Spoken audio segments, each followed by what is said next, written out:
চতুর্দিক থেকে তীর মারা শুরু করে দাও। চতুর্দিক থেকে সবাই মিলে যখন তীর মারা শুরু করে দিয়েছিল বাবা, তখন ইমাম হুসেইন রাদিয়াল্লাহু তাআলা জমিনে পড়ে গেলেন।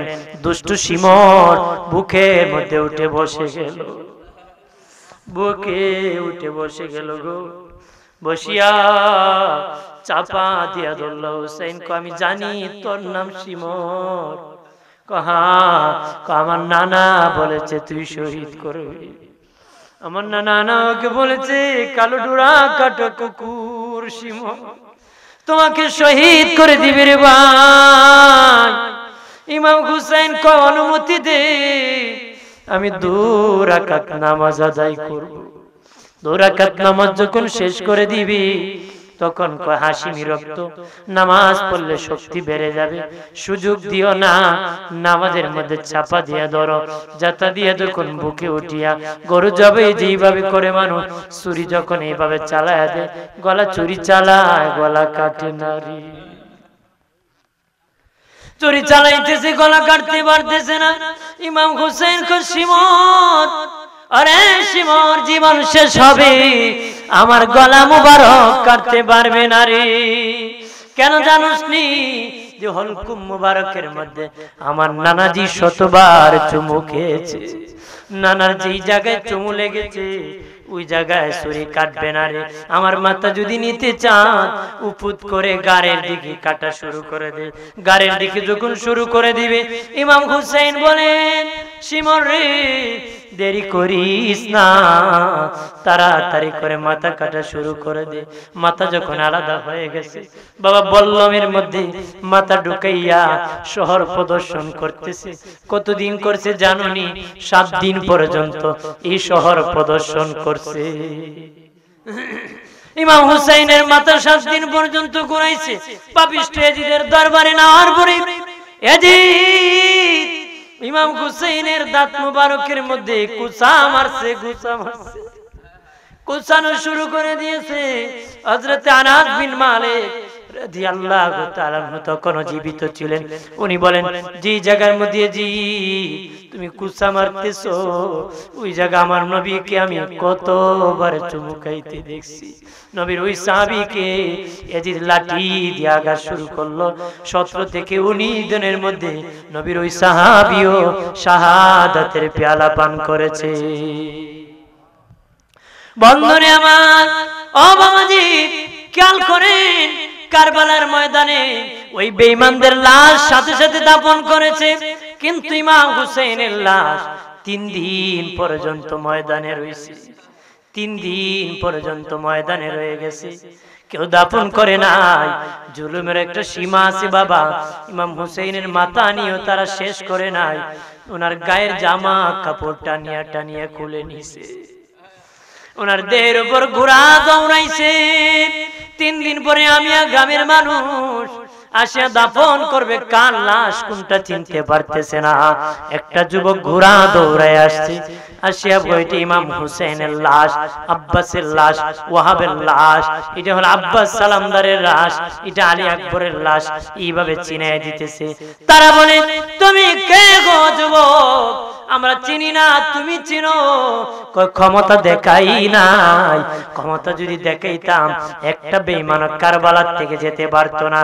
তোমরা শুনেছো ইয়াজিদের জেলখানায় জয়নাল আবিদিন বন্দী আছে রে। যে জয়নাল আবিদিন ইয়াজিদের জেলখানায় বন্দী, ওই জয়নাল আবিদিন কারবালায় হাজির হয়েছে। জোরে বলি দিয়ার সুন্নাহ, সুন্নিয়তের সত্যবাণী মেহেদী হাসান। বড় নাতির নাম ইমাম হাসান, ছোট নাতির নাম ইমাম হুসাইন। নবী বলেন এই 2টি নাম জান্নাতি নাম। জোরে বলি আমার প্রাণের দুস্থ বুজুর্গরা, গালের মধ্যে চুমু খেলে, চুমু দিলে ভালোবাসা, এটা পৃথিবীর কেউ জানতো না। নবীজি ইমাম হাসান হুসেনকে চুমু খেয়ে পৃথিবীর মানুষকে ভালোবাসা শিখাইছে। এর আগে কেউ জানতো না, চুমু খেলে দে আদর হয়, ভালোবাসা হয়। নবী নাতিদেরকে চুমু খেয়ে পৃথিবীর মানুষকে ভালোবাসা শিখিয়েছে। যারা দাদা আছো, দাদু আছো, নানা হইছো, নানু হইছো, নাতিদেরকে আদর করবা, নাতিদেরকে মায়া করবা, নাতিদেরকে ভালোবাসা আমার দিনের নবীর সুন্নাত। আজকে যে ছেলের টাকা আছে এই ছেলের নাতিরে দেখতে পারে, যে ছেলের টাকা নাই এই ছেলের নাতি নসলে দেখতে পারে, মনে করেন দুশ্মন নাকি? এরকম করবেন না, নাতিদেরকে আদর করবেন, ভালোবাসবেন। বাসলে কি হবে? নবীর সুন্নাত আদায় হয়ে যায়। এর উসিলায় তো নবীর কাছাকাছি যাওয়া সম্ভব হতে পারে, পারে না? আমার বানের বাবাজি খেয়াল করেন ভালো করিয়া, দুই ভাই বড় হইতেছে, ফ্যামিলি অভাব অভাব। আলী রাদিয়াল্লাহু তাআলা আনহু গরীব, হিজরতের পরে আমার নবীর পাশে কাছে থাকতেন, নবীর চুলায় পাক হলে খাইতেন, নতুবা উপবাস থাকতেন। আলীর কাছে নবী বিয়ে দিয়েছেন ভালোবেসে। মারহাবা বলেন না, জোরে বলি। মা ফাতেমাতুজ জোহরার বিয়ে যখন বয়স হয়েছিল, তখন কত ধনীরা বিয়ের প্রস্তাব দিয়েছে, নবী কারো কাছে বিয়ে দেন না। আবু বকর বলে, আলী আমার মনে হয় তোমার কাছে ফাতেমারে বিয়ে দিবি। বলে, দেখো হযরত আলী নবীর কাছে যায় বলে, মায়ের নবী গো, একটা কথা বলার জন্য এসেছিলাম। নবী বলেন, বলো বলো রাসূল কি শোনা। নবী দ্বিতীয়বার বলেন, বলো। নবী কি শোনা। তৃতীয়বার বলেন, বলো। নবী কি শোনা। নবীকে আমি বুঝতে পেরেছি তুমি আমার মা ফাতেমার বিয়ে করতে চাও। শেষে নবী নিজের জবান মুবারকে বলে দিয়েছে। মারহাবা বলেন না। নবী হযরত আলী রাদিয়াল্লাহু তাআলা আনহু বলেন, হ্যাঁ নবী। নবী বলেন, আলী আমি তো আগেই রাজি, আমার মেয়ে রাজি হইলেই চলে। জোরে বলেন না সুবহানাল্লাহ। তাহলে মেয়ের অনুমতি নিতে হয়, বিয়ে দিতে মেয়ের অনুমতি নিতে হয়। বাবাজি নবী সুন্দর কায়দা শিখিয়েছেন।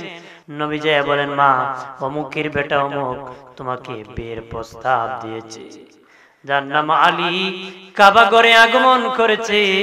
আমি রাসূলের তুতু মুবারক প্রথম খেয়ে খাবার শুরু করেছে, আমি রাসূলের কুল মুবারকে প্রথম কান্না করেছে, জবান খুলে গেছে। যে আলী আল্লাহর ভাগ ঘোষণা করেছেন, যে আলী যুদ্ধের সেনাপতি, সরে মা আলী তোকে বিয়ের প্রস্তাব দিয়েছে। মা ফাতেমা বুদ্ধিবতী ছিলেন, মনে মনে ভাবেন আমার বাবা ইচ্ছা করলে ডাইরেক্ট নাম বলতে পারতেন না, বলিয়া এত প্রশংসা করেছেন, তার মানে আলীর কাছে আমার বাবা রাজি বিয়ে দিতে। উনি চুপ থাকলেন, নবী বুঝতে পেরেছেন নীরবতা অনুমতির লক্ষণ। বের হয়ে বলেন, আলী, আরে আলী আমার মা রাজি হয়ে গেছি, তোর কপাল লাগছি, তখন কি জমাইছ বল।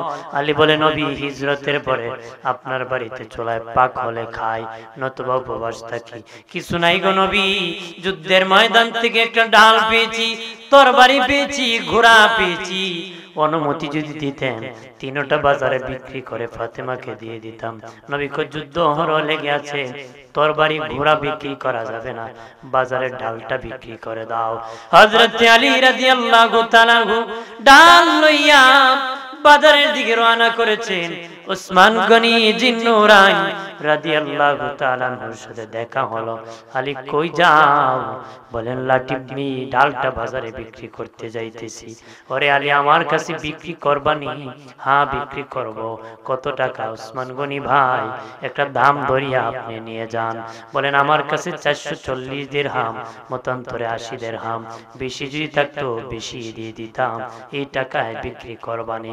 হযরত আলী বলেন, হ্যাঁ ওসমান গনি ভাই বিক্রি করে দিলাম। বিক্রি করে টাকা পেয়ে বাড়ির দিকে নবীর দিকে রওনা করলেন। উসমান গনি পাছনের দিকে দৌড়ায়, আলী দাঁড়াও দাঁড়াও দাঁড়াও, আমার কথাটা শুনে যাও। হযরত আলী বলে, উসমান গনি ভাই কি জন্য দৌড়াইতেছো? বলে, আলী রে এই ডালটা কার? বলে, আপনার টাকা পেয়েছো? হ্যাঁ টাকা পেয়েছি। খারাপ লাগতেছে নাকি? আমি কিন্তু খাই খাবার খেয়ে উঠে গেছি, কারণ আসতে একটু দেরি হয়েছে। শহরে আমাদের আন্দোলন চলছে না এখন, ওই আন্দোলনের কারণে ঈদের শহর ঘুরিয়ে অন্য জায়গায় ঘুরিয়ে আসতে হয়েছে, এই জন্য আমার একটু দেরি হয়ে গেছে। তো আমি 9টা সাড়ে 9টার ভিতরে চলে আসতাম। যাই হোক, কিছুক্ষণ সময় বলবো, শুনবেন তো? জোরে সাল্লাল্লাহু আলা মুহাম্মাদ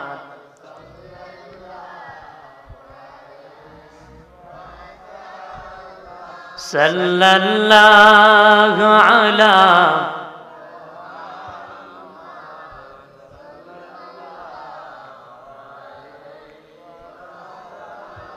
চাচা হয়ে আবু লাহাব নবীর কালেমা পড়ে নাই, দুজাহানের বাদশা নবী আবু জাহেল মানে নাই। সাল্লাল্লাহু আলা সাল্লাল্লাহু আলা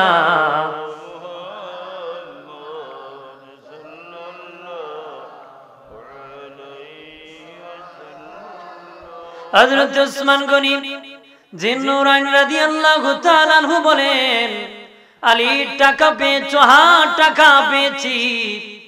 ডালটা তো আমার, যদি মনে কিছু না নিতাম, টাকা তো দিছি, ডালটাও তোমাকে আমি উপহার দিয়ে দিতাম। ওই সময় হযরত আলী চোখের পানি ছেড়ে ছেড়ে কান্না শুরু করে বলেন, উসমান গনি ভাই, এই বিপদের দিনে এত বড় উপকারটা কেন করলারি? বাবাজি, যার যত বেশি টাকা সে তত বীর মধ্যে তত পাপের কামের আঞ্জাম দেয় বাবা, পাপ কাজ করে, নারী দিয়ে গায়ে হলুদ করে বাবা। যে জামাই বাবু বিয়ে করবে তার নামাজ নাই, ওযু নাই, গোসল নাই, বাবি সাহেবা তাকে গোসল প্রদান করে। যে নারীর বিয়ে হবে তার ওযু নাই, নামাজ নাই, গোসল নাই, গায়ে হলুদের নামে গজব হয়, নারী পুরুষ উলঙ্গ হয়ে নাচানাচি করে বাবা। যার টাকা নাই দুইটা ডেক্স আনিয়ে 3 দিন 7 দিন আগ থেকে ধুম্মুর মারে। কথা কোন ঠিক কিনা? এরে বাপের কাজ দিয়ে চলে বাবা, বিয়ে হলো রহমতের কাজ, গজব দিয়া শুরু করছো। এই বিয়ে কিলাকিলি ছাড়া আর কিছু হতে পারে না, ওদের ঘরে ভালো সন্তান আশা করতে পারে না রে। রাগ করছেন নাকি? গামদাসী বলে গরম বাতি বিলাই বেজার, হক কথা হাম্মক বেজার। বন্ধুরে আমার, হযরত আলী বলেন, উসমান গনি ভাই এই বিপদের দিনে এত বড় উপকারটা কেন করলা? উসমান গনি অনেক নামাজ পড়েছি, তেলাওয়াত করেছি, রোজা রেখেছি, দান সদকা করেছি, আমি জানি না আমি উসমান গনির নিয়ে কোনো কিছু কবুল হয়েছে। হাসরের ময়দানে যদি ধরা পড়ে যায় আল্লাহর কাছে বলবো, আল্লাহ তোমার নবীর বন্ধুর মেয়ে স্বামী আলীকে তার বিয়ের মধ্যে আমি ডাল উপহার দিয়েছিলাম, এর উসিলায় আমাকে মুক্তি দাও। বিয়ে হয়ে গেল বাবা, সংসার চলতেছে। আগেই বলেছি 2 জন সন্তান, ইমাম হাসান হুসাইন বড় হতেছে। তারা নানার সাথে খুব ভালো সম্পর্ক, মহব্বত। ডাক দিয়া বলে, নানা কত মানুষ ঘোড়া দৌড়াইতেছে, আমাদের কি ঘোড়া কিনে দিবেন না গো? আমরা 2 ভাই মিলিয়া ঘোড়া দৌড়াবো, একটা ঘোড়া কিনে দাও। নবীর তো ইচ্ছা ছিল বাবা, সম্বল ছিল না, ঘোড়া কিনে দিবে। একদিন 2 ভাই যাইয়া মায়ের কাছে কয়, মা আমাদের নানা কই? মা ফাতেমা কয়, তোদের নানা মসজিদ নববীতে নামাজে আছে। তারা 2 ভাই যায় দেখে আল্লাহর নবী মসজিদ নববীর মধ্যে সিজদায় পড়ে আছে। আর আপনার নাতি কো দাদা কই না দাদি কই গে দেখ শাস্ত্রলয়ে গফ করতেছে, বড় পাও তুলে বিড়ি 3টার পরে 4টা মারে। হদাহরা যে সুনামগঞ্জে বন্যা হয়েছিল না, এক ব্যক্তি নৌকার উপর বসে বিড়ি টানে, আচ্ছা বিড়ি পাইলে কই থেকে? 2 মাইল সাঁতার কাটতে আনছি। কমায় 2 মাইল। আমি 40 দিন ভাত না খেলে অসুবিধা নেই, কইটা না টানলে বাম্পার গরম। নীরব নিরিবিলি পরিবেশ, ইন্টারন্যাশনাল বাথরুম। বড় বাথরুমে বসিয়া বিড়ি টানে, পায়খানার গন্ধ টানে না বিড়ির গন্ধ টানে আল্লাহ জানে। এর মতন খবিস আর কেউ হতে পারে না রে। বন্ধুরে আমার, ও বাবাজি, 2 ভাই যে মসজিদ নববীতে যখন নবীকে সিজদায় দেখেছে, হাসান দেখে বলে ভাই হোসেন রে, জীবনে ঘোড়া দৌড়াই নাই, নানারই ঘোড়ার মতন পিঠ পেতে ধরেছে। 2 ভাই নানার পিঠে উঠে বসে যাব। এমনি ইমাম হাসান বসে নবীর বাব্বির চুল মোবারককে ধরে ফেলেছে। ইমাম হুসেন পিঠে বসে পিছনে বসছে। হাসান বলে নানার কান মোবারকে লাগাম ধর। আমি নানার চুল মোবারকে লাগাম ধরেছি। অনেকক্ষণ হয়ে যায়, 2 ভাই নূরে নবীর পিঠ মুবারক থেকে নামে না। আল্লাহর নবীর ডান হাত মুবারক এইভাবে বাড়াইতেছেন। জিবরিল আসিয়া বলে নবী সাবধান, হাত উঠাবেন না, আল্লাহ নিষেধ করে দিয়েছে। ওরা 2 ভাই যতক্ষণ আপনার পিঠ মুবারক থেকে নামবে না, ততক্ষণ আপনি নামায় দিবেন না গো। তাহলে দেখা যায় নবী শুধু তার নাতিদেরকে ভালোবাসেন না, স্বয়ং আল্লাহ ইমাম হাসান হোসেনকে ভালোবাসে। অনেকক্ষণ পরে 2 ভাই পিঠ মুবারক থেকে নেমে গেল। নবীজি ডাকতেছে, সিজদা থেকে নবী উঠতেছেন না। কানাকানি যায়, নানা রাগ করছেন নাকি, গুসা করছেন নাকি? নানা উঠেন গো নানা, উঠেন, আম্মা রুটি বানাইছে, আমরা যায়া খাই। নবীজি উঠে গেলেন, 3 জনকে নিয়ে চলে গেলেন মা ফাতেমাতুজ জোহরার হুজরা শরীফের মধ্যে। রুটির ব্যবস্থা করা হলো। ইমাম হাসান হুসেন কয় নানা খাওয়ার আগে একটা উত্তর দিতে হবে। কি উত্তর? নানা আল্লাহর দরবারে আপনার মর্যাদা বেশি না আমরা 2 ভাইয়ের মর্যাদা বেশি? নবী বলেন নাতিরা তোমরাই বলো কার মর্যাদা বেশি। 2 ভাই ডাক দিয়া বলে, ও নানা, আমরা যদি বলি আমাদের মর্যাদা বেশি গো নানা। বলো নানা তোমাদের কেমনে মর্যাদা? শোনেন নানা, আমাদের মা হলেন খাতুনে জান্নাত ফাতেমাতুজ জোহরা, জান্নাতের নারীদের সরদার। নবী বলেছেন নারীদের সরদার হবে 4 জন, পুরুষদের সরদার হবে 4 জন। নারীদের সরদার 4 জন হলেন, একজন হলেন নবী বলেন আমার বেটি ফাতেমা, তার মা খাদিজা, ফেরাউনের বিবি আসিয়া, ঈসা নবীর মা মরিয়ম, তারা 4 জন জান্নাতের সরদার হবে। বাবাজি রানী 3 জন নবীর বিবি, 1 জন নবীর কন্যা। বলতে পারেন ঈসা নবীর মা মরিয়ম নবীর বিবি কেমনে? ফেরাউনের বিবি আসিয়া আবার নবীর বিবি কেমনে? আল্লাহর নবীর বিবি আম্মা জান খাদিজাতুল কুবরা ইন্তিকালের সময় অনেক ওসিয়ত করেছিলেন, লম্বা ঘটনা, এটা বলবো না। নবী তখন শেষে বলেছিলেন খাদিজা তোমাকে কবরে যখন দাফন করা হবে আমার 2 জন বিবির সাথে তোমার দেখা হয়ে যাবে, তুমি জান্নাতি, আমার ওই 2 বিবিও জান্নাতি। সাক্ষাৎ হয়ে গেলে আমি রাসূলের সালাম কানে পৌঁছায়া দিও। আম্মা জান খাদিজা বলেন নবী আমার আগে তো আপনি বিয়ে করেন নাই, বিবি আবার 2 জন কোথা থেকে আসলো? নবী বলেন ঈসা নবীর মা মরিয়মের বিয়ে বসে নাই, বিয়ে হয় নাই, বিয়ে ছাড়াই স্বামী ছাড়াই সন্তান ঈসা নবী হয়েছিল। আমার আল্লাহ আমার সাথে জান্নাতি বিবি বানায় দিবি। আর ফেরাউনের কাছে শান্তি পায় না, আসিয়া সব ছেড়ে দিয়েছে, আল্লাহকে ছাড়ে নাই। আমাকে স্বামীর শান্তি দিন। আসিয়া পায় না শান্তি হিসাবে, আমি রাসূলুল্লাহকে উপহার হিসাবে, স্ত্রী হিসাবে আমার মনোনীত করা হবে। আমার বানের বাবাজি, আর পুরুষদের সরদার হবে 4 জন। 2 জন হলেন ইমাম হাসান হোসেন, যুবকদের সরদার হবেন, মুরব্বীদের সরদার আবু বকর সিদ্দিক, হযরত ওমর ফারুক রাদিয়াল্লাহু তাআলা আনহু, তারা 2 জন, মোট 4 জন হবেন গো বাবা। সুবহানাল্লাহ, আরো জোরে বলি। বন্ধুরে আমার, ইমাম হোসেন হাসান হোসেন বলে নানা আমার মা জান্নাতের সরদার। ও নানা জানতে চাই আপনার মা কোন জান্নাতের সরদার? নবী বলেন নাতিরা বলো তোমাদের আরো পরিচয় বলো। শুনেন নানা আমাদের বাবার পরিচয় শুনেন। আমাদের বাবা আল্লাহর ভাগ, আপনি বলেছেন এলেমের শহর, ওই শহরের দরজা হলো আমার বাবা। আমার বাবা যুদ্ধের সেনাপতি।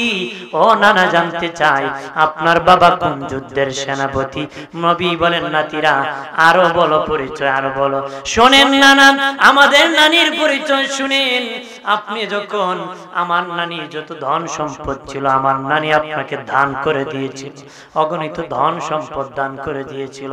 খাদিজাতুল কুবরার ইন্তেকালের আগে নবী বিয়ে করেন নাই, ওনার ইন্তেকালের পরে বাকি সব বিবাহ করেছেন। তারপর নবী খাদিজার কথা যখন স্মরণ হতো চোখের পানি ছেড়ে ছেড়ে নবী কাঁদতেন।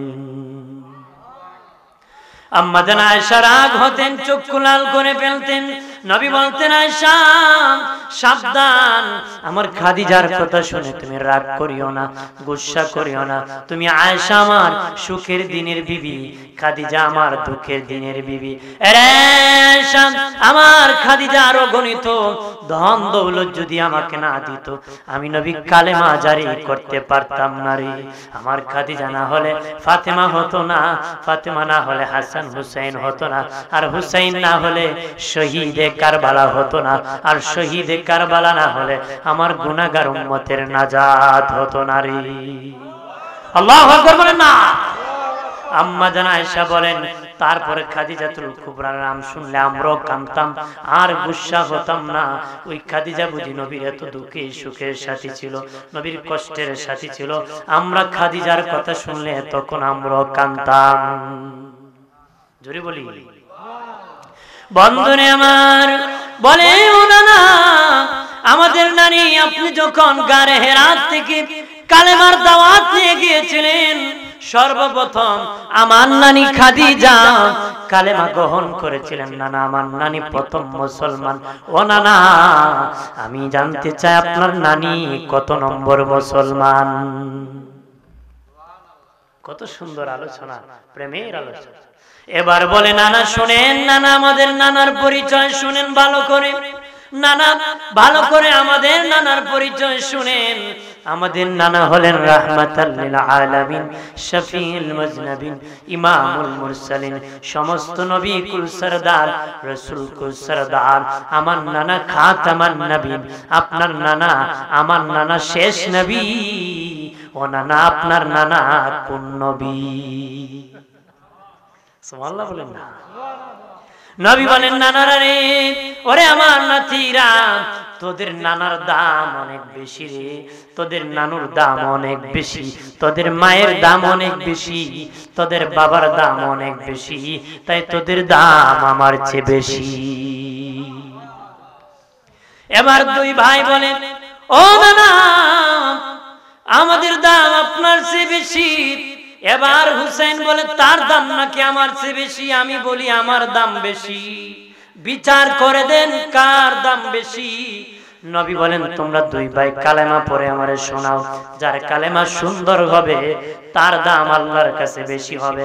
দুই ভাই মিলিয়া কালেমা পড়ে শোনাইলো। নবী বলে আল্লাহর কসম কে বলি নাতিরা রে, হাসান যখন কালেমা পড়ছে মনে হয় হুসাইন পড়েছে, হুসাইন যখন পড়েছে মনে হয় হাসান পড়েছে। আমি অনুমান করতে পারি নাই, আমি নাম্বার দিতে পারি নাই। দুই ভাই বলে না না বলেন না গো, তাড়াতাড়ি বলে দেন। নবী বলেন দুই ভাই কালেমা লিখে দেখাও। দুই ভাই কালেমা লিখে দেখাইছে। নবী হাতে নিয়ে বলেন হাসানের লেখার দিকে তাকাইলে মনে হয় হুসাইনের লেখা, হুসাইনের লেখার দিকে তাকাইলে মনে হয় হাসানের লেখা। আমি অনুমান করতে পারি নাই, নাম্বার দিতে পারি নাই। বলেন তোমরা দুই ভাই এক জায়গায় দাঁড়িয়ে যাও, যে লম্বা হবে তার মর্যাদা বেশি হবে। নবী ভেবেছেন হুসাইনের তুলনায় হাসান 11 মাসের বড়, হয়তো একটু লম্বা হয়ে যাবে। কিন্তু বাবা জিবরিল আমিন একটু স্কেল মাপকাঠি নিয়ে আসিয়া গো নবী এইভাবে হবে না, স্কেল দেন, মাপ দেন। মাপ দেওয়ার পরে সমান সমান। আল্লাহ কো জিবরিল আমার বন্ধুরে জানিয়ে দাও তারা দুই ভাইয়ের মর্যাদা আমার কাছে সমান। দুই ভাইয়ের মর্যাদা কি আল্লাহর কাছে? আমার প্রাণের দোস্ত বুজুর্গানে খেয়াল করেন ভালো করিয়া, আল্লাহ নবী বিদায় হয়ে গেলেন। শর্ট করতেছি, নবীর বিদায়ের পরে 6 মাস পরে হযরত মা ফাতেমা বিদায় হয়ে যাবেন। সাহারি খেয়েছেন বাবাজি, সাহারি আলী আর স্বামী আর স্ত্রী দুইজন মিলে মা ফাতেমা আর আলী সাহারি খেয়েছেন। হযরত আলী রাদিয়াল্লাহু তাআলা মসজিদে নামাজ পড়তে গিয়েছেন। মা ফাতেমা তো জোহরা নামাজের বিছানার মধ্যে বসছেন, ফজরের নামাজ পড়বেন। অন্যদিন হযরত আলী রাদিয়াল্লাহু তাআলা বাড়ি আসিয়া দেখতেন, হুজরায় দেখতেন মা ফাতেমা নামাজের বিছানায় বসে তাসবিহ পড়তেছেন, তেলাওয়াত করতেছেন।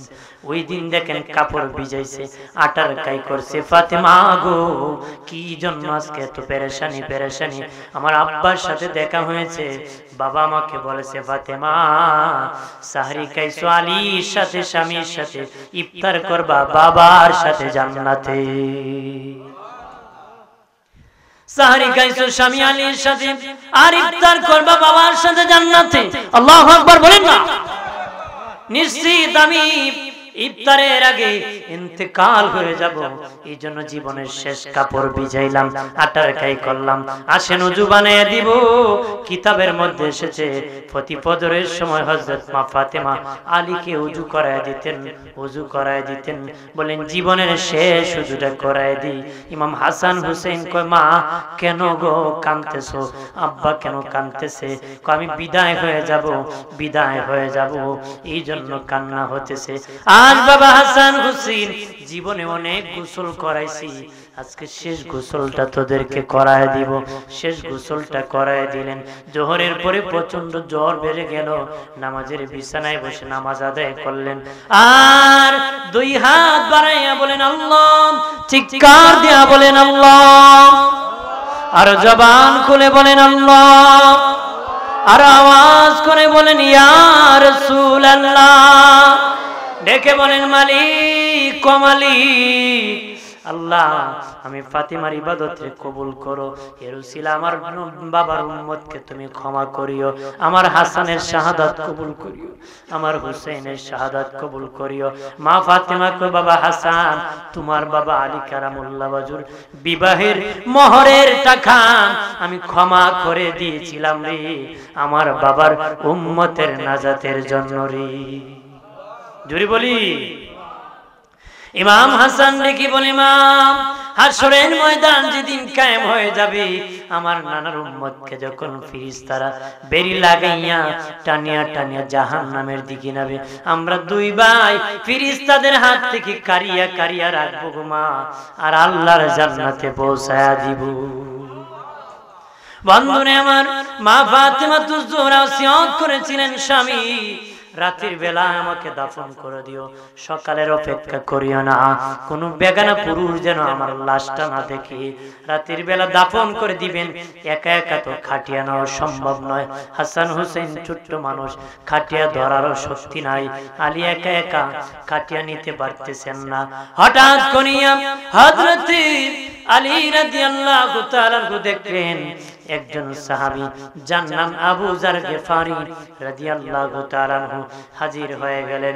বলেন আবু জার, তোমাকে কে দাওয়াত করছে আমার বিবির জানাজায় দাফনে আসার জন্য? আবু জার গিফারি কয়, আলী বিনা দাওয়াতে আসি নাই, দাওয়াতে এসেছি। হযরত আলী বলেন, আবু জার কে তোমাকে দাওয়াত করেছে? এশারের নামাজ পড়ে যখন হুজরার মধ্যে ঘুমায় থাকলাম, আমার নবী আসে, আবু জার আমার মায়ের লাশ নিয়ে আলী দাঁড়ায় আছে, একা দাফন করতে পারতেছে না, যাও রে আমি দাওয়াত করতেছি, আমার মায়ের লাশটা তুমি আলীকে নিয়ে দাফন করো। বন্ধুরে আমার, 2 ব্যক্তির ইন্তেকালের পরে কবরের মাটি মেশক হয়ে গিয়েছিল, মাটি থেকে মেশকের ঘ্রাণ বের হয়েছিল বাবা। একজন হলেন মহিলা আর একজন হলেন পুরুষ। পুরুষের মধ্যে ইমাম বুখারী রাহমাতুল্লাহ আলাইহি যখন কবরে রাখা হয়েছিল, ওনার কবরের মাটি মেশক হয়ে গিয়েছিল। আর মা ফাতেমা তুজোহরাকে যখন কবরে রাখা হয়েছিল, ওনার কবরের মাটি মেশক হয়ে গিয়েছিল রে। বন্ধুরে আমার, নানাও নাই মাও নাই, এবার বাবার বিদায়ের পালা। আলী রাদিয়াল্লাহু তাআলা আনহু একদিন মসজিদে কুবার মধ্যে নামাজ পড়তে গিয়েছেন, দেখলেন কিছু নতুন মুসল্লি মসজিদের মধ্যে এসেছে, লম্বা দাড়ি পাগড়িওয়ালা, নামাজ শুরু করে দিয়েছেন। দ্বিতীয় রাকাত শেষ হয়ে যাবে, হযরত আলীর উপর অতর্কিত আঘাত শুরু করা হলো। 81টা আঘাতের পরে আমার হুজুরের আদরের সাহাবী হযরত আলী রাদিয়াল্লাহু তাআলা আনহু নামাজের মধ্যে শাহাদাতের পেয়ালা পান করেছে। বাবাজিরা রে আমার, দুই ভাই বোর মন মরা, মাও নাই বাবাও নাই নানাও নাই, কিভাবে আমরা চলবো? দুই ভাই চলতেছে, এইদিকে বাবা হযরত আবু বকর রাদিয়াল্লাহু তাআলা আনহু খেলাফতের যুগ চলে গেল, ওমর ফারুকের খেলাফতের যুগ চলে গেল, উসমান গনির চলে গেল, হযরত আলী ইন্তেকালের পরে চলে গেল, আর খেলাফতের 6 মাস বাকি ছিল। নবীজি বলেছেন আমার বিদায়ের পরে খেলাফত থাকবে 30 বছর। 30 বছর পরে আমার খলিফা বলা যাবে না, খলিফাতুর রাসূল বলা যাবে না, মুলকিয়াত এসে যাবে, রাজত্ব এসে যাবে, রাজা বলা যাবে, আমির বলা যাবে, বাদশা বলা যাবে, আমার খলিফা বলা যাবে না। 30 বছর পরে হযরত আলী রাদিয়াল্লাহু তাআলা আনহু যেদিন ইন্তেকাল করেছিলেন, শাহাদাত করেছিলেন, 6 মাস বাকি ছিল 30 বছরের। সবাই বলল কাকে খেলাফতের দায়িত্বে বসানো হবে? সবাই মিলে বলল ইমাম হাসানকে খেলাফতের দায়িত্বে বসানো হলো। এই জন্য ইসলামের 5ম খলিফা ইমাম হাসান রাদিয়াল্লাহু তাআলা আনহু, ওনাকে 5ম খলিফা হিসেবে মনোনীত করা হলো। 6 মাস উনি চালানোর পরে বাবা 2টা দল হয়ে গেল। যখন মুলকিয়াত এসে গেল, রাজত্ব এসে গেল, আর খলিফা বলা যাবে না। কিছু লোক বলল না না, আলীর পরে মুআবিয়া যোগ্য, মুআবিয়া রাদিয়াল্লাহু তাআলা আনহু রাষ্ট্রের দায়িত্বে বসবে। কিছু বললেন না না না না, হাসান যোগ্য, হাসানই থেকে যাবে। 2টা দল হয়ে গেল, হকপন্থী 2টা দল হয়ে গেল। নূরের নবী বলেছেন আমার হক উম্মত 2টা দল হয়ে যাবে, 2 টুকরা উম্মতকে আমার হাসান একত্র করবে। কেমনে করছে জানুনি? ও নবীগঞ্জের মুসলিম জনতা ভালো করে শুনে নাও। ইমাম হাসান রাদিয়াল্লাহু তাআলা আনহু দেখলেন 2 দল করে লাভ নাই, আমি ছেড়ে দিব, রাষ্ট্রের দায়িত্ব মুআবিয়া রাদিয়াল্লাহু তাআলা আনহুকে দিয়ে দিব। গোল টেবিলে বসিয়া চুক্তি করলেন, বললেন আপনাকে আমি রাষ্ট্রের দায়িত্ব দিয়ে দিব, দিয়ে আমি মদিনায় চলে যাব। তবে চুক্তি হলো আপনার বিদায়ের পরে এই রাষ্ট্রের মালিক হলাম আমি। এই বর্ণে সই করলেন, হ্যাঁ ঠিক আছে। আমার পরে হাসান হলো গদির মালিক। ইমাম হাসান কে আরেকটা লিখতে হবে, আমি যদি না থাকি তারপরে মালিক হলো আমার ভাই হুসাইন মালিক হবে। এই মর্মে সই হলো। আর কয়েকটা চুক্তি হয়েছিল, এর মধ্যে আরেকটা চুক্তি শুনি বললেন আমার বাবার সাথে আপনার একটা যুদ্ধ হয়েছিল, আমার বাবার পক্ষের সৈন্যরা এখন অনেক বেঁচে আছে, ক্ষমতা পাওয়ার পরে অ্যাকশন নিতে পারবা না। উনি বললেন ঠিক আছে, কারো বিপক্ষে অ্যাকশন নিব না। জোরে বলি, দায়িত্ব দিয়ে হযরত হাসান রাদিয়াল্লাহু তাআলা আনহু সোনার মদিনায় চলে আসলেন। আর হযরত মুআবিয়া রাদিয়াল্লাহু তাআলা আনহু দেশ চালাইতেছেন। বাবা একদিন উনি এসেছিলেন নবীর দরবারে, আসিয়া বলছিলেন নবী আমি বড় ভীষণ অসুস্থ গো নবী। সুস্থ কিভাবে হব? নবী বলেন মুআবিয়া তুমি বিয়ে করলে সুস্থ হয়ে যাবা। বলে মুআবিয়া শুনে নাও, তুমি বিয়ে করার পরে একটা সন্তান হবে, ওই সন্তানটা আমি নবীর বংশের গলায় তরবারি ধরবে। নাউজুবিল্লাহ। হযরত মুআবিয়া রাদিয়াল্লাহু তাআলা আনহু বলেন নবী বিয়ে করব না। নবী বললেন তাহলে ভালো হবে না। 80 বছরের বেশি একজন মহিলাকে বিয়ে করেছিলেন, আল্লাহর কুদরত বোঝা যায় না। 80 বছরের বেশি মহিলার গর্ভ থেকে একজন ছেলে সন্তান হয়েছিল, যার নাম রেখেছিল এজিদ। এজিদের গৃহ শিক্ষক ছিল ইহুদি। ইহুদিরা এমন জাতি, একদিনে 70,000 নবীকে তারা কতল করেছিল, শহীদ করেছিল। বলেন বাবা, শিক্ষক যদি নবী হত্যা করতে পারে, ছাত্র তো নাতি হত্যা করা কোনো ব্যাপার না। তার শিক্ষকই বাবা নবী হত্যা করেছে, ছাত্র তো নাতি হত্যা করা কোনো ব্যাপারই নারী। কথা বলা আর দুশি পড়েন আল্লাহুম্মা সাল্লি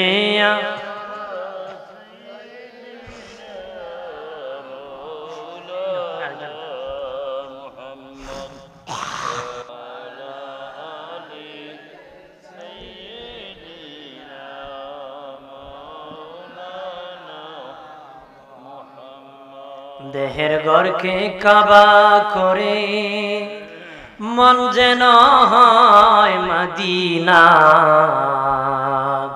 সেই মদিনা নসিব হবে মুহাম্মাদি ঠিকানা।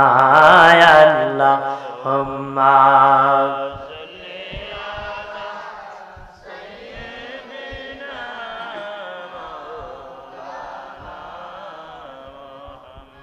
ওয়ালা আলি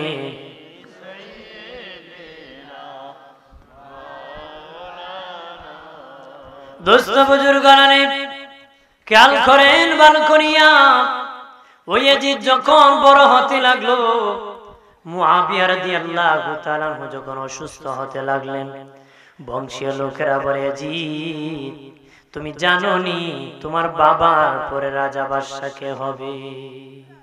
ইয়াজিদ বলে, আমার বাবার পরে আমি হব? না না, তুমি হইবা না, হাসানের সাথে চুক্তি আছে, তোমার বাবার পরে গদির মালিক হাসান।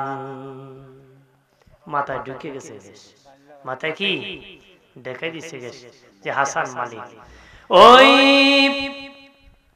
হযরত ইমাম হাসানকে শহীদ করার জন্য ইয়াজিদ চক্রান্ত লাগালো। মারওয়ান নামক এক লোকের সাথে সম্পর্ক লাগালো। সে আসলো মদিনা। ওই মদিনায় একজন মহিলার সাথে ওই লোকে একটা সম্পর্ক করলো। ওই মহিলাকে একটা অফার দিল, ইয়াজিদ একটা অফার দিল, কিভাবে হাসানকে হত্যা করলে এই অফার, এই পরিমাণ সম্পদ দিব। ওই পুরুষটা ওই নারীর সাথে সম্পর্ক করলো। ওই নারী যাইয়া ইমাম হাসান রাদিয়াল্লাহু তাআলা দুইজন বিবি ছিলেন, বড় একজন ছোট একজন। ছোট বিবির বয়স কম ছিল, বাবা বুদ্ধি কম ছিল। ওই বিবির সাথে ওই মহিলার একটা সম্পর্ক লাগালো, বন্ধুত্ব করলো। করতে করতে করতে করতে বাবা চক্রান্ত লাগালো। আর বিভিন্ন বিষয় বলে, বলো হাসান তো তোমার কাছে কম আসে, সময় কম দেয়, খাবার কম দেয়, এরকম ভাবে অপবাদ দিতে শুরু করলো। ওই ভাড়াটি মহিলা ওই ছোট্ট বিবির সাথে একটা ভালো সম্পর্ক লাগালো, সম্পর্ক লাগালো। বন্ধুরে আমার, আসা যাওয়া করে ইমাম হাসান রাদিয়াল্লাহু তাআলা ছোট বিবির সাথে আসা যাওয়া করে, কথাবার্তা বলে, সম্পর্ক রাখে, চক্রান্ত করে। ইমাম হাসান রাদিয়াল্লাহু তাআলা ঘুম থেকে উঠে মধু পান করতেন, এটা ওনার স্বভাব ছিল। ঘুম থেকে উঠিয়া মধু পান করতেন। ওই মধুর সাথে বাবা ওই ভাড়াটি মহিলা বিষ মিশিয়ে দিয়েছিল। উনি মধু খাইছে কিন্তু বিষ খেয়ে ফেলেছে, যন্ত্রণা শুরু হয়েছে। দৌড়াইয়া নূরের নবীর রওজা শরীফ চলে গেলেন। আল্লাহর নবী নূরের হাত মোবারক বুলায় দিলেন, ইমাম হাসান সুস্থ হয়ে গেলেন। দ্বিতীয় দিন আবার চক্রান্ত লাগালো, কিভাবে হাসানকে আবার শহীদ করা যায়। প্রথম কাজে তো হইল না, দ্বিতীয়বার কিভাবে ইমাম হাসানকে মারা যায়। কি করলো বাবা, ছোট্ট বিবির মাধ্যমে খেজুর দিল, খেজুর দিয়ে দিল, এক সাইডের মধ্যে বিষ মিশিয়ে দিল, আর এক সাইডের মধ্যে বিষ দিল না। ইমাম হাসানের কাছে খেজুরের পাত্র নিয়ে বলল, খান খান। ছোট বিবি কো, আমিও খাইতেছি, আপনিও খান। ওনার ছোট বিবি এক চারটে ভালোটা খেয়েছে। পাশেটি বাবা বিষযুক্ত যখন ইমাম হাসান খেজুর খেয়েছে, তখন ওনার কলিজার মধ্যে বিষের যন্ত্রণা এসে গেছে। দৌড়াইয়া বাবা আমার নূরের নবীর রওজা যাওয়ার পরে নবী হাত বুলায় দিয়েছেন। নবী ডাক্তারের ডাক্তার, কবিরাজের কবিরাজ চিকিৎসা দিয়েছেন। নবী হাসান ভালো হয়ে গেছে। আবার লাগালো, আবার লাগালো, কিভাবে হাসানকে শহীদ করা যায়। ইমাম হাসানের স্বভাব ছিল রাত্রে ঘুম ভাঙলে একটু পানি পান করার। বাবা ওনার মাথার কাছের মধ্যে পানি রাখা ছিল, উনি ঘুম থেকে উঠেছে মধ্যরাত্রে, ঘুম ভেঙে গিয়েছে, পানি খাবে বাবা, পানি খাইতে যে বিষ খেয়ে গেছে। ওই দিন পানির মধ্যে কাজ ঘোরা করে দিয়েছে, খাওয়া মাত্র রক্ত বমি শুরু হয়ে গেছে। ওই দিন ইমাম হাসান রাদিয়াল্লাহু তাআলা আর নবীর রোজায় যেতে পারেন না। ডাকলেন ছেলেকে, ডাকলেন ইমাম কাসিমকে ডাকলেন। ইমাম কাসিম আসার পরে বললেন, বাবা কাসিম, দেখো আমার ভাই হুসেন কোথায় আছে, তাড়াতাড়ি বলো আমার পাশে আসার জন্য। ইমাম কাসিম দৌড়াইয়া দেখে রাসূলের রওজার পাশে ইমাম হুসেন কাঁদতেছে। চাচু আমার আব্বুর অবস্থা ভালো না, তাড়াতাড়ি চলেন। ইমাম হুসেন আসার পরে গলায় জড়াইয়া ইমাম হাসান কান্দে, কয় চির বিদায় দাও হে আমার ও ভাই হুসেন রে, ডাকিতেছে নানাজি আমার ও ভাই রে, সে সালাম দিয়া আমি বিদায় হয়ে যাই, ওই সালামের জবাব যেন বাইরে কাল হাসরের দিন পাই ও ভাই হুসেন রে, ডাকিতেছে নানাজি আমায়। বলতেছি ভাই তোমার মেয়ে সকিনা যেদিন বড় হবে, আমার বাবা কাসিম যেদিন বড় হবে, আমার বাবারে তুমি জামাই বানাই। ওরে ভাই ও হুসাইন, তুমি শহীদ হবা কারবালায়। নানা বলেছিল আমি 20 পানে শহীদ হয়ে যাব, নানাজির কথা লঙ্ঘন হবে না রে, আমি এই দেখো শহীদ হয়ে যাইতেছি, আর তুমি কারবালায় শহীদ হয়ে যাবা। তবে এই মক্কার মদিনার মানুষ ভালো না, তুমি একা একা থাকবা, জোরের কবুতরের মতন দুই ভাই চলতাম, এখন তুমি একা একা সাবধান চলতে হবে। এই বলিয়া ইমাম হাসান রাদিয়াল্লাহু তাআলা শাহাদাতের পেয়ালা পান করলেন। মদিনায় জান্নাতুল বাকি মা ফাতিমার পাশে কবর দেওয়া হয়। ইমাম হুসেন বড় মন মরা, এইদিকে মুআবিয়া রাদিয়াল্লাহু তাআলা অসুস্থ হতে লাগলেন। এইদিকে ইয়াজিদের বংশীয় লোকেরা বলে, জি তুমি জানো নি গদির মালিক এখনো তুমি না? কয় কেন? হাসান তো বিদায় হয়ে গেছে। কয় চুক্তিনামাতে আছেন হাসান যদি না থাকে হুসেন গদির মালিক হবে, তাহলে তো সর্বনাশ, হুসেনকে হত্যা করতে হবে। ষড়যন্ত্র চালাইলো, কোন রকম ভাবে পারতেছে না, ষড়যন্ত্র করে বাবা কোন রকম ভাবে পারতেছে না। এইদিকে তার বাবা মুআবিয়া রাদিয়াল্লাহু তাআলা অসুস্থ হয়ে গেলেন। উনি চিঠি লিখলেন ইমাম হুসেনের দরবারে, হুসেন তোমার ভাইয়ের সাথে চুক্তি ছিল, তোমাকে বুঝাই দিব, তোমার ভাইকে বুঝাই দিব, না থাকলে তোমাকে বুঝাই দিব, তুমি চলে আসো কুফায়, চলে আসো, তোমাকে আমি রাষ্ট্রের দায়িত্ব বুঝাই দিব।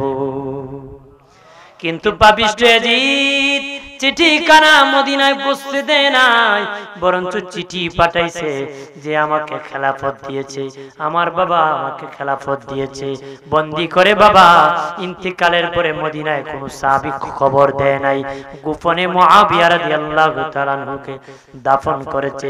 রাষ্ট্রের মধ্যে বলেছে আমার বাবা অসুস্থ, রাষ্ট্র চালানোর জন্য বলেছে, ক্ষমতা সব হাতে নিয়ে কয় বাবা মরে গিয়েছে, আমি এখন মালিক। আজও সৌদি আরবে চাচারে বন্দী করে বাদিজা ক্ষমতা নেই, কথা কয় না, অসুস্থ আছে দেশ চালাবো, মূলত মরে গেছে, কিছুদিন পরে কয় আমি মালিক।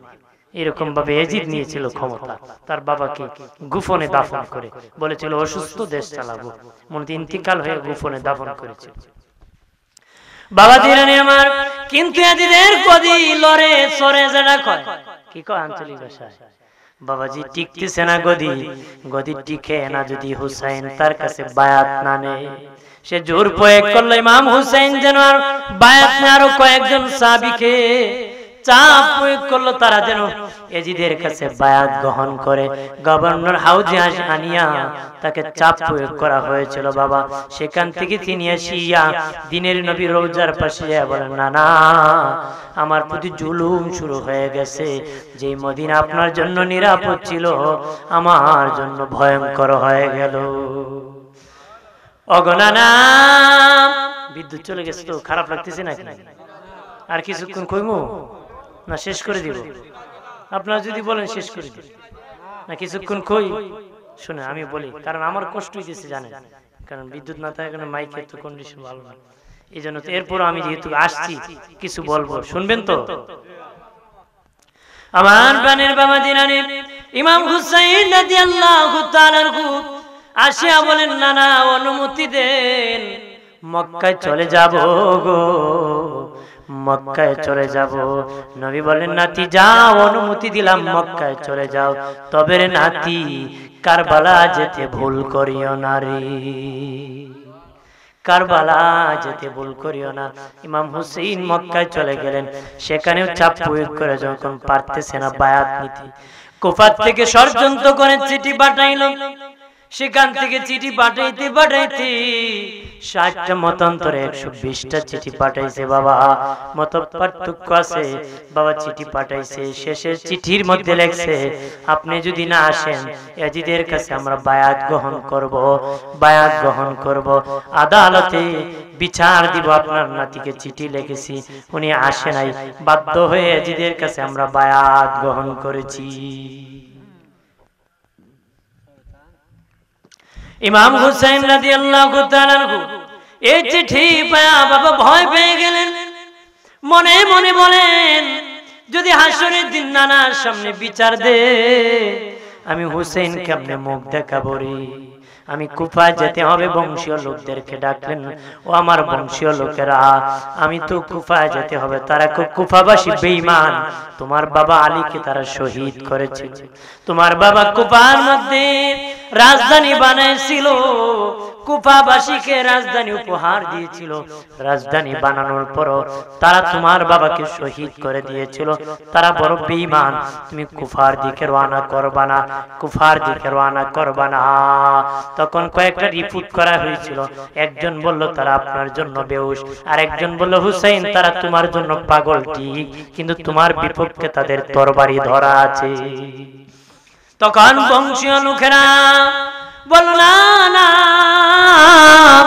তুমি যেতে পারবে না, তোমার প্রতিনিধি পাঠাও, খলিফা পাঠিয়ে দাও তোমার। তখন ওনার চাচাতো ভাই মুসলিম বিন আকিলকে খলিফা নিযুক্ত করলেন, বললেন চলে যাও, তুমি কুফার মধ্যে আমার পক্ষ থেকে তুমি সেখানে পরিদর্শন করবা, বায়াত গ্রহণ করবা, ভালো মনে করলে চিঠি লিখবা, আমি কুফার উদ্দেশ্যে রওনা করব। উনি যখন রওনা করবে, ওনার দুইটা বাচ্চা ছিল, ইব্রাহিম আর মোহাম্মদ, ছোট্ট মা নাই, আসিয়া বলে বাবা কই যাও? বলে আমি কুফায় চলে যাব, ইমাম হুসেইনের খলিফা হিসেবে দাওয়াতি কাজে চলে যাব। ওগো বাবা, আপনি যদি চলে যান আমরা কাকে আমাদেরকে খাওয়াইবে? আমরা কার কাছে থাকবো? না যাওয়া যাবে না।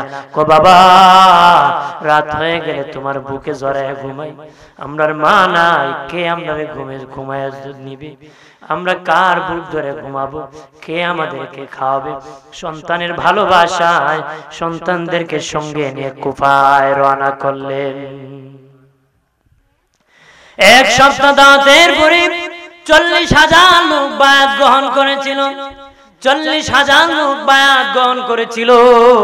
তারা বলে মুসলিম বিন আকিল আমার বাসায় দুপুরে দাওয়াত, সকালে দাওয়াত, রাতের বেলা দাওয়াত। বাবাজি ইমাম মুসলিম বিন আকিল দেখলেন তারা আমার জন্য এত পাগল, হুসাইন আসলে না জানি কত পাগল হয়।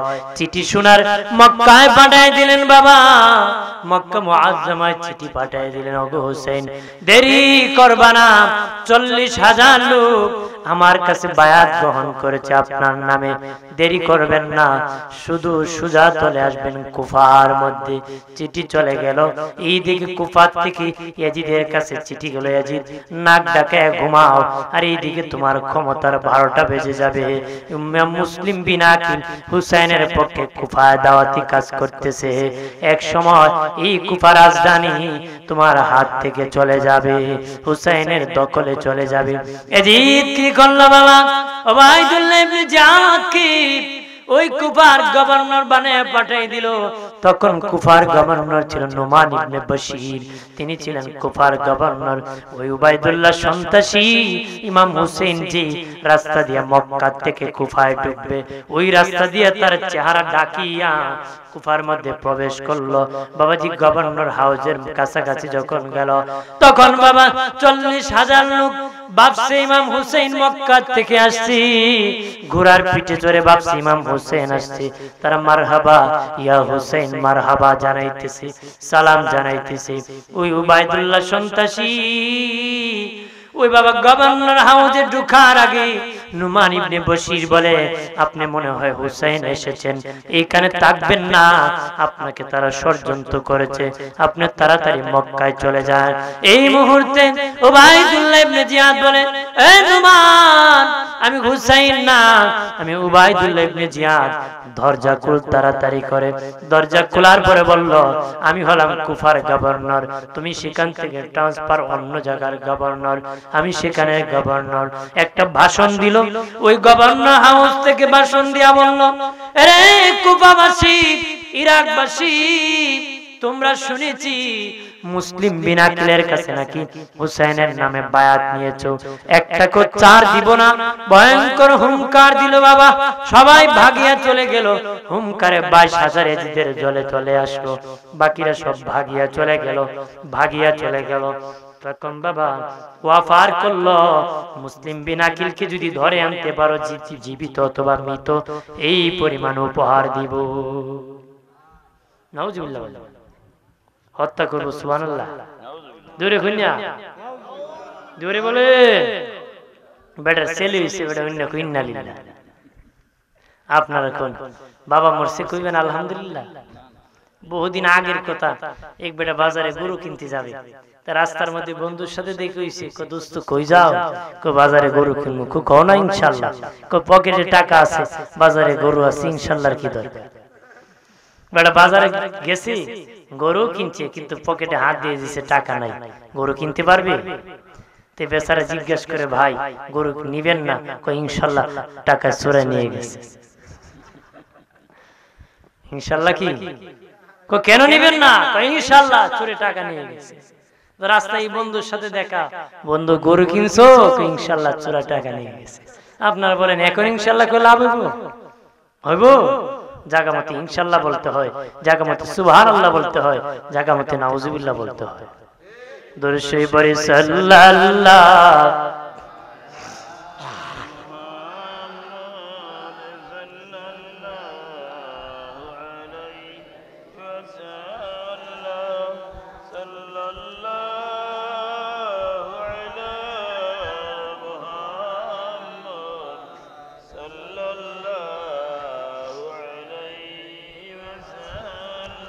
আমার প্রাণের বাবাজিরানে, অযুবক বন্ধুরা, ইমাম মুসলিম বিন আকিল দৌড়াতে শুরু করলেন।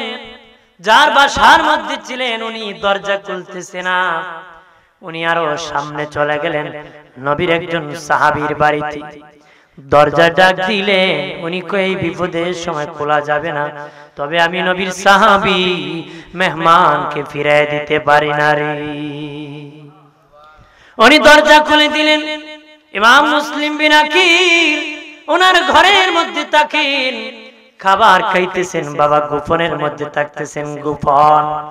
ওই উবাইদুল্লাহ সন্ত্রাসী, যার জন্মের ঠিক নাই, তার বাবার ঠিক নাই, মায়ের বাবার ঠিক নাই, হারামজাদা, ওই হারামজাদা খবর পেয়ে ওই সাহাবীর বাড়ির মধ্যে গেল দেখার জন্য, কিন্তু ওই সাহাবী কোনো সুযোগ দিলেন না, কত বলো দিলেন না যে আমার বাড়িতে ওই মুসলিম বিন আকিল আছেন, উত্তর দেন নাই, চলে গেল বাবা। তখন আরেকটা বেঈমানকে বলল, তোকে অফার করলাম মুসলিম বিন আকিল কার বাড়ির মধ্যে আছে, ধরে আনতে হবে রে, ওই পরিমাণ সম্পদ তোকে দিব রে। তখন সে কি করলো, ঘোরাইতেছে বাবা, ঘোরাইতেছে। হঠাৎ করে দেখে একদিন একটা মসজিদের বারান্দায় একজন বয়স্ক মানুষ তাসবিহ পড়তেছে। বয়স্ক মানুষের পাশে কান্না করতেছে, আর কিছু সম্পদ হাতে নিয়ে বলতেছে, আমি শুনেছি হুসাইনের প্রতিনিধি হইয়া মুসলিম বিন আকিল এসেছিল গো, বহু দূর থেকে আমি মুসাফির এসেছি। ও বুড়া মানুষ, ওই মুসলিম বিন আকিলের খবরটা বলবানি, ওই সম্পদটা তাকে হাদিয়া আমি দিয়ে দিতাম। বুড়া মানুষকে বলা যাবে, মসজিদে ঢুকিয়া কসম কাটতে হবে, কাউকে বলবা না। ওই বেঈমান মুনাফিক মসজিদে ঢুকে আল্লাহর নামে কসম কাটলো, কাউকে বলবা না। ওই সাহাবীর বাড়ির মধ্যে যাইয়া ওই টাকাটা মুসলিম বিন আকিলকে দিয়ে দিল। খাবার খাইলো বাবা, একদিন দুদিন মুসলিম বিন আকিলের কাছে যাইতেছে, গোপন খবর উবাইদুল্লাহ ইবনে জিয়াদের কাছে পাস করে দিতেছি, গোপন খবর পাস করে দিতেছি। আর এইদিকে মুনাফিক 2 দিন 3 দিন যায়, দিনের কথা শুনে এইদিকে খবর রাখতে রাখতে রাখতে হঠাৎ করিয়া 70 জন বেঈমানকে উবাইদুল্লাহ বাবাজি সন্ত্রাসীদেরকে পাঠালো, যে ওই সাহাবীর বাড়ি থেকে তাকে এবং ওই মুসলিম বিন আকিলকে ধরিয়া গভর্নর হাউজে আনরে। বন্ধুরে আমার, দরিয়ানা হলো রে। তারা বলল এই মুসলিম বিন আকিলকে আর তাকে ওই ছাদের উপর উঠিয়া তাদের মাথা আলাদা করে দাও। একটু চিল্লায়া বলেন নাউজুবিল্লাহ। ইমাম মুসলিম বিন আকিল শাহাদাত বরণ করছে, ওনার 2 বাচ্চা শাহাদাত বরণ করছে। এদিকে ইমাম হুসাইন রাদিয়াল্লাহু তাআলা আনহু, ইমাম হুসাইন রাদিয়াল্লাহু তাআলা আনহু আস্তে আস্তে বাবা, আস্তে আস্তে কারবালা নামক জায়গার মধ্যে আসার পরে তারা ব্যারিকেড সৃষ্টি করলো যে তুমি রাজধানীতে যেতে পারবা না, এইখানের মধ্যে অবস্থান করতে হবে। সেখানের মধ্যে অবস্থান করলেন।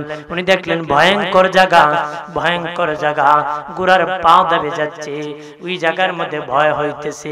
ওনার বোন জয়নব ডেকে বলে, ভাই জীবনে বহু জায়গা দেখেছি, এমন ভয়ঙ্কর জায়গা দেখি নাই, গোড়ার পাও দেবে যাচ্ছে, আর কেন জানি ভয় ভয় হইতেছে। ইমাম হুসাইন বললেন, ও আমার বোন, আমার নানা বলেছেন যে জায়গার মধ্যে আমি শহীদ হব সেই জায়গা ভয়ঙ্কর হবে। আরো বাকি আছে রে বোন, আরো বাকি আছে। কাঠ কাটতে গেলেন, নিয়ম হলো কাঠ কাটলে কট বের হয়, কিন্তু কারবালার কাঠ থেকে রক্ত ফিনকি দিয়া বের হয়। মাটি খনন করলেন, তাবু টাঙ্গাবেন, মাটি থেকে পানি বের হয়, কিন্তু সেখানে রক্ত বের হয়। বোন জয়নব বলে, ভাই এটা কি খবর? আমার নানা বলেছেন যে জায়গা আমি শহীদ হব ওই জায়গার মাটি থেকে রক্ত বের হবে, কাঠ থেকে কষ বের না হয়ে রক্ত বের হবে। এটি আমার শাহাদাতের জায়গার নাম কারবালা। আর জোরে বলি। বন্ধুরে আমার, শর্ট করে নিলাম 9 তারিখ দিবাগত রাত্রিতে আম্মা জান সাহার বানু স্বপ্নে দেখলেন একজন মহিলা আওলা বেশে, পাগল নির্বেশে কারবালার ময়দান জারো দিতেছে, কারবালার ময়দান জারো দিতেছে। উনি জিজ্ঞেস করলেন, মা কে গো মা? বলেন, আমারে চিনবানি, আমি হুসাইনের মা ফাতেমা। ফাতেমা, ও আমার আম্মা জান, মা ফাতেমা, কি জন্য গো কারবালার ময়দান জারো দিতেছো? আম্মা হযরত ফাতেমা বলি, আগামী কাল শাহরবানু তোর ঘরে কান্নার রুল বসে যাবে, তুই রারি হয়ে যাবে। আমার বাবা ওই ময়দানে শহীদ হয়ে যাবে রে। আমার বাবা ঘোরাঘুরি করবে, পাথর পিঠে লাগলে আমার বাবা ব্যথা পাবে। এইজন্য আমি মা জান্নাত থেকে কারবালা জারো দিতেছি। আম্মাজান শাহরবানুর ঘুম ভেঙে গেল বাবা। ঘুম থেকে উঠিয়া আল্লাহর কালাম তেলাওয়াত শুরু করে দিলেন। কান্না করতেছেন আর তেলাওয়াত করতেছেন। কান্নার আওয়াজ যখন বড় হয়ে গেল, ইমাম হুসাইন রাদিয়াল্লাহু তাআলা ঘুম ভেঙে গেল। বলেন, বিবি কি জন্য কাঁদো? আম্মার সাথে দেখা হয়েছে, আম্মা বলেছে আগামীকাল আমার ঘরে নাকি কান্নার রোল বসে যাবে, আমার ঘর নাকি কালে হয়ে যাবে, ওই ময়দানে নাকি আপনি শহীদ হয়ে যাবেন, এই জন্য আমি কান্না করতেছি। ইমাম হুসাইন কো বিবি, এটা নতুন না, আমার নানাই বলেছেন আমি শহীদ হয়ে যাব। উনি সকলকে ঘুম থেকে উঠাইয়া সবার উদ্দেশ্যে 72 জন, মতান্তরে 120 জন শিশু বাচ্চা সহ মহিলা পুরুষ সহ ভাষণ দিলেন তোমাদের সকলের উদ্দেশ্যে। বললেন যারা আমার সঙ্গী, ওই দরজা খুলে দিলাম, বাতি নিভিয়ে দিলাম, যাও মক্কায় তোমরা চলে যাও, যে যেদিকে রাস্তা পাও সেদিকে চলে যাও।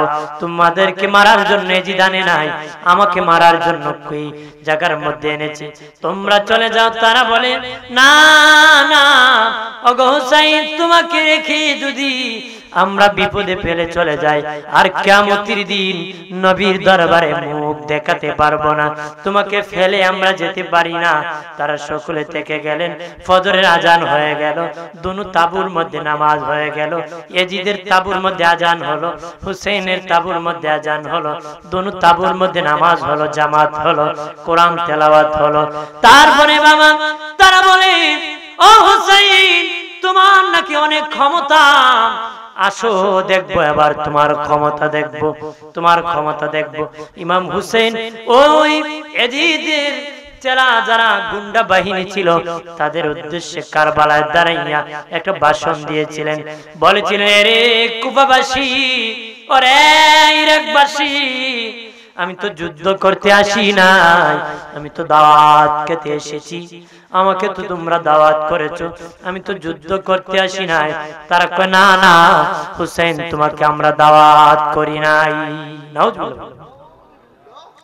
ইমাম হুসাইন চিঠি উঠায় বললেন এই দেখো চিঠি অমুকের বেটা অমুক, এই আমাকে চিঠি দিয়েছে।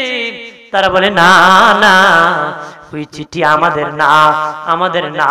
ইমাম হুসাইন কন তোমরা শুনো রে, আমি হুসাইন তো তোমাদের জীবনে কোনোদিন কষ্ট দেই নাই, গালি দেই নাই, এক ওয়াক্ত নামাজ ছাড়ি নাই, কারো সম্বল আমি খাই নাই।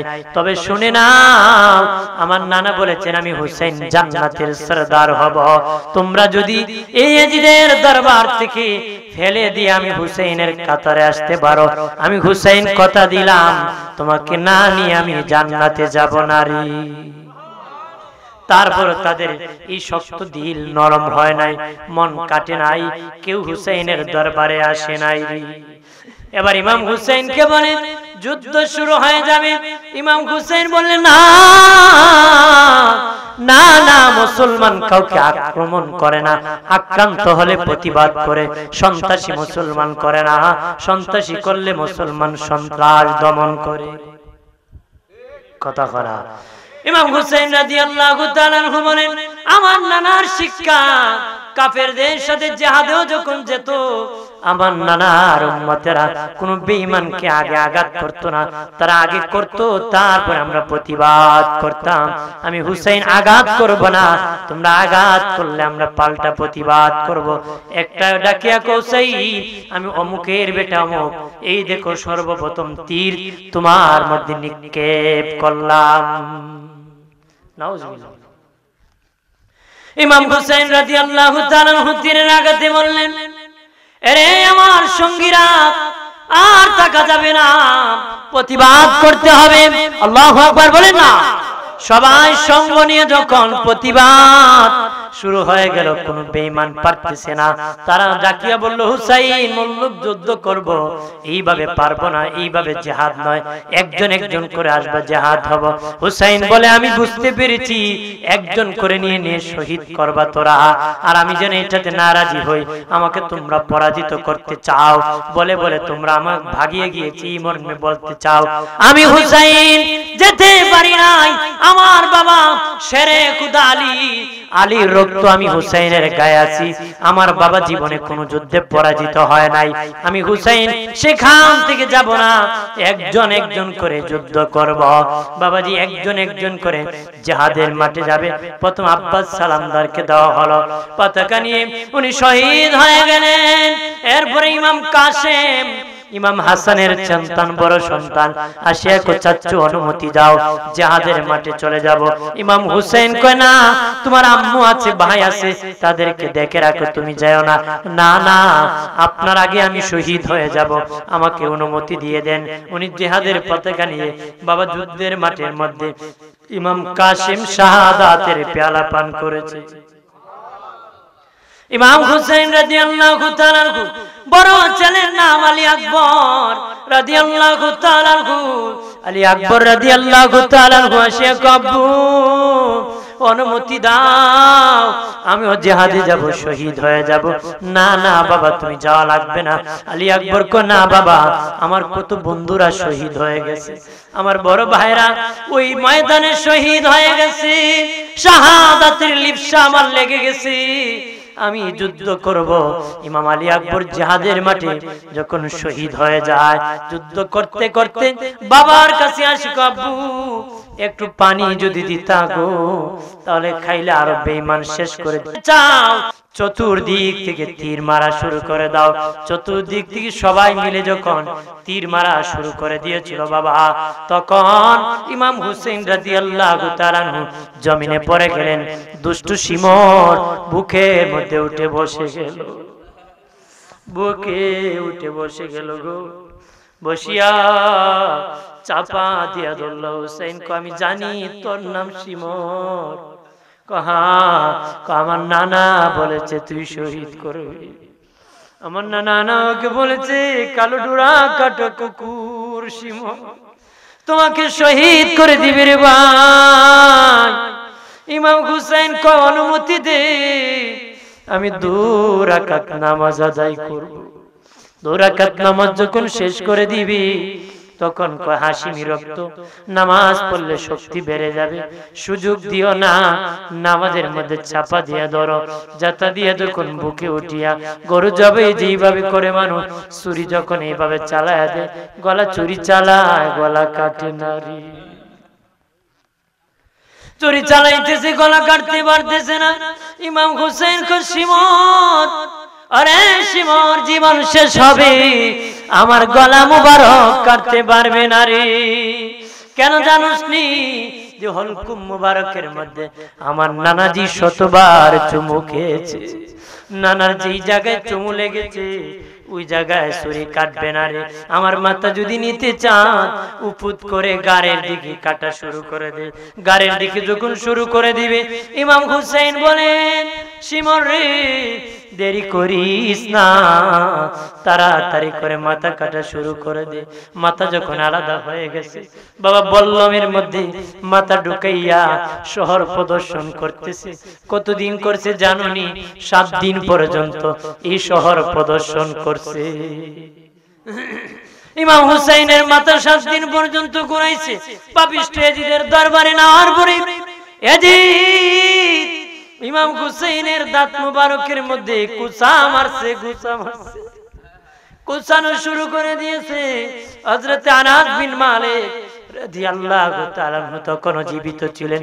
উনি বলেন, যে জায়গার মধ্যে জি তুমি কুচা মারতেছো, ওই জায়গা আমার নবীকে আমি কতবার চুমুকাইতে দেখছি। নবীর ওই সাহাবীকে ইয়াজিদ লাঠি দিয়ে আঘাত শুরু করলো। 17 থেকে 19 দিনের মধ্যে নবীর ওই সাহাবীও শাহাদাতের পেয়ালা পান করেছে। বন্ধুরে আমার, ও বাবাজি খেয়াল করেন, কারবালার ময়দানে ওই বেঈমানদের লাশ সাথে সাথে দাফন করেছে, কিন্তু ইমাম হুসাইনের লাশ 3 দিন পর্যন্ত ময়দানে রয়েছে। 3 দিন পর্যন্ত ময়দানে রয়ে গেছে, কেউ দাফন করে নাই। জুলুমের একটা সীমা আছে বাবা। ইমাম হুসাইনের মাথা নিয়েও তারা শেষ করে নাই, ওনার গায়ের জামা কাপড় টানিয়া টানিয়া খুলে নিছে, ওনার দেহের উপর ঘোড়া দৌড়াইছে। 3 দিন পরে আমিয়া গ্রামের মানুষ আসিয়া দাফন করবে, কার লাশ কোনটা চিনতে পারতেছে না। একটা যুবক ঘোড়া দৌড়ায় আসছে, আসিয়া বইটি ইমাম হুসাইনের লাশ, আব্বাসের লাশ, ওয়াহাবের লাশ, এটা হলো আব্বাস সালামদারের লাশ, এটা আলী আকবরের লাশ, এইভাবে চিনায় দিতেছে। তারা বলে, তুমি কে গো যুবক? আমরা চিনি না, তুমি চিনো। ক্ষমতা দেখাই নাই, ক্ষমতা যদি দেখাইতাম একটা বেঈমান কারবালার থেকে যেতে পারতো না। তোমরা শুনেছো ইয়াজিদের জেলখানায় জয়নাল আবেদিন বন্দী আছে রে। যে জয়নাল আবেদিন ইয়াজিদের জেলখানায় বন্দী, ওই জয়নাল আবেদিন কারবালায় হাজির হয়েছে। জোরে বলি। আমি আমার বাবা ভাই চাচুদের পরিচয় দিতেছি, শোনেন বাবা। ও বাবাজি, ওই ইমাম জয়নাল আবেদিন যতদিন বেঁচে গেছেন কোনোদিন হাসেন নাই, কোনোদিন হাসেন নাই। ছেলে মেয়েরা আব্বা, মানুষের সন্তান মাঝে মধ্যে কাঁদে, মাঝে মধ্যে হাসে, তুমি জীবনে কোনোদিন হাসো নাই কেন? একবার বলেছো আর বলিও না। আমার সামনে আমার ভাইরা শহীদ হয়েছে, আমার সামনে আমার বাবাকে শহীদ করা হয়েছে, আমার সামনে আমার ভাইকে শহীদ করা হয়েছে, হাত কেটে দেওয়া হয়েছে, পা কেটে দেওয়া হয়েছে, মুখের চাপা কেটে দেওয়া হয়েছে, গর্দান আলাদা করা হয়েছে। আমার ছোট্ট ভাই আলী আসগর পানির জন্য আমার বাবা নিয়েছিল, তারা তীর মারলো, সিনা দিয়া ঢুকিয়া পিঠ দিয়া বাহির করে দিল। ওরে আমার সন্তানেরা, এই সমস্ত বিষয় যখন আমার চোখের সামনে আসে, আমি বাবা কান্না ছাড়া আমার উপায় নাই। তবে একদিন আমি হাসবো, যেদিন কিয়ামত কায়েম হয়ে যাবে, সবাই মিছিল সহকারে জান্নাতে যাব, হাসতে হাসতে জান্নাতে যাব, হাসতে হাসতে জান্নাতে যাব। তবে 40,000 লোক বায়াত হয়েছিল, তারা ছিল, তারা কিন্তু ইমাম হুসেন শাহাদাতের পরে তারা কিন্তু ওই ময়দানে আসিয়া কান্না করেছিল। তারা কি করেছিল? ওই যারা বায়াত নিয়েছিল মুসলিম বিন আকিলের কাছে, তারা কিন্তু হুমকারে ভাগিয়া চলে গিয়েছিল। ইমাম হুসেনের শহীদের পরে তারা হায় হুসেন বলে বলে বুকে আর চুমু করে মাতুন করে চুল চিরে কান্না করেছিল। এরা ভাগরা পার্টি, এরা কি ভাগিয়া। যদি ইমাম হুসেনকে সেদিন তারা ভাগিয়া না যেত, তাহলে উনি এত বিপদে পড়া লাগতো না। তারা ভাগিয়া গিয়া শাহাদাতের পরে হায় হুসেন বলে বলে কান্না করেছিল। কি বলে বলে? হায় হুসেন বলে বলে। ইমাম হুসেন রাদিয়াল্লাহু তাআলা তার বোনকে নিষেধ করেছিলেন যে আমার শাহাদাতের পরে তোমরা চুল চিরবা না, আঘাত করবা না, বিলাপ করবা না, আমার শাহাদাতের পরে এমন তোমরা করবা না। এটা নিষেধ, কারণ আমার নানা নিষেধ করেছে। মারহাবা বলেন না, জোরে বলি। আমার হাজিরিন, দেহের উপর কি আঘাত করা যায়? আঘাত করা যায় না, হারাম, এগুলা কাজ করা যাবে না। আমরা হুসাইনের পক্ষে থাকবো না ইয়াজিদের পক্ষে। যতদিন বেঁচে যাবো ইমাম হুসেনের প্রেম নিয়ে থাকবো। রাজি আছি? আমাদের দেশে ইয়াজিদ প্রেমিকও আছে, ইয়াজিদ প্রেমিক আছে না? ইয়াজিদ মার্কা মুসলমানের অভাব নাই। এ বেচারা কয় কারবালার ঘটনায় ইয়াজিদের তেমন কোনো দোষ নাই, বিপরীত কার দোষ বুঝায়? হুসাইনের দোষ। কত বড় সিটিং বাজ, বাটপার, কথা বলেন ঠিক কিনা? তাদের সাথে ইসলামের কোনো সম্পর্ক থাকতে পারে? এরা জাতির কুখ্যাত মুনাফিক, এরা হলো অবাধ্য, ইসলাম থেকে অবাধ্য লোক, তারা ইসলামের বাধ্যগত নয়। কথা বলেন ঠিক কিনা? এরা হলো ইয়াজিদ মার্কা মুসলমান। ইয়াজিদ প্রেম নিয়ে চলা যাবে